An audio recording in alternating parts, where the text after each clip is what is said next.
Hi, I'm Simon Can. Welcome to Get a Grip on Synthesis. The purpose of this video is to introduce the basics of synthesis. In this context, I'm going to talk about what we call subtractive synthesis and look at the main sound shaping tools that are available through subtractive synthesis. This is a short video which leaves out a lot of the detail, so at the end I'll tell you where you can find out some more information. In most subtractive synthesizers, there are three elements: a sound source, a filter, which then shapes the sound created with the sound source, and an amplifier, which adjusts the level of the sound. Most synthesizers usually offer a range of different waves as sound sources. Each wave has a different character and will react differently to filtering. Typically, as a minimum, most synthesizers will offer a sine wave, which gives a very plain sound, a sawtooth wave, which gives a very noisy sound. This wave is used as the basis of a very large number of synthesizer sounds. A square wave, which gives a bright sound, which can be used for woodwind tones. A triangle wave, which has a more restrained sound. And noise. As you can hear, these sound sources do not give a particularly pleasing sound when heard on their own, and so the sound needs to be shaped. The main tool to shape the sound is a filter. There are many different sorts of filters. For this video, I'm going to use a low-pass filter, which works by cutting the higher frequency elements from a sound. As you can see, a low-pass filter will progressively cut the sound above what is called the cutoff frequency. As you turn the cutoff frequency down, more of the incoming sound source will be cut, and so the sound will get duller. Listen to this sawtooth wave as it passes through a low-pass filter where the cutoff frequency is turned down and then turned up again.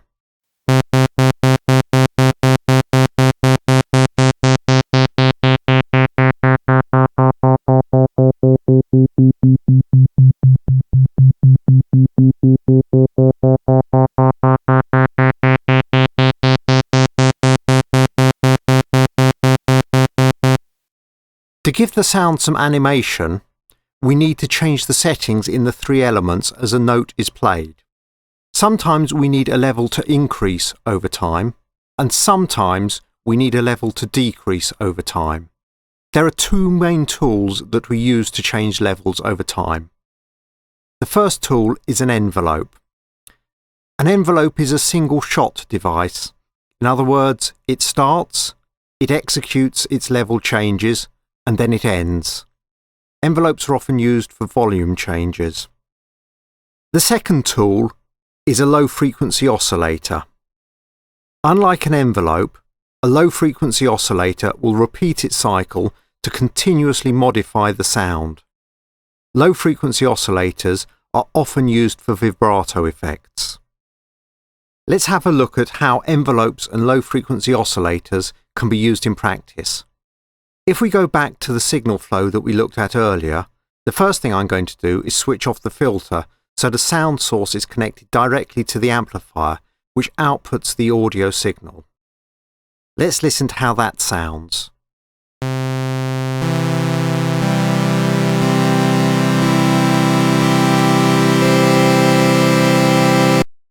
As you can hear, the notes sustain, and so by the end of the phrase, you've got a very bright but indistinct mess.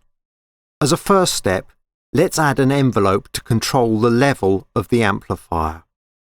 This will mean that each note will decay so that the next note can be heard more clearly. Take a listen.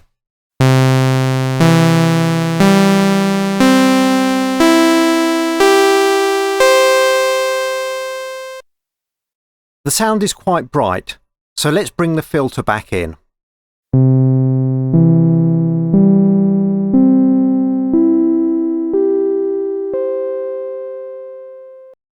As you can hear, the filter has made the sound very dull.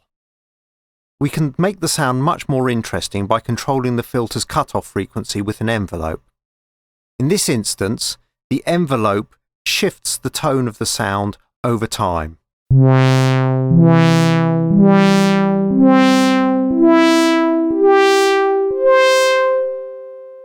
We can take another step forward and add a low-frequency oscillator to control the pitch of the sound source. As you can hear, this adds some vibrato to the sound.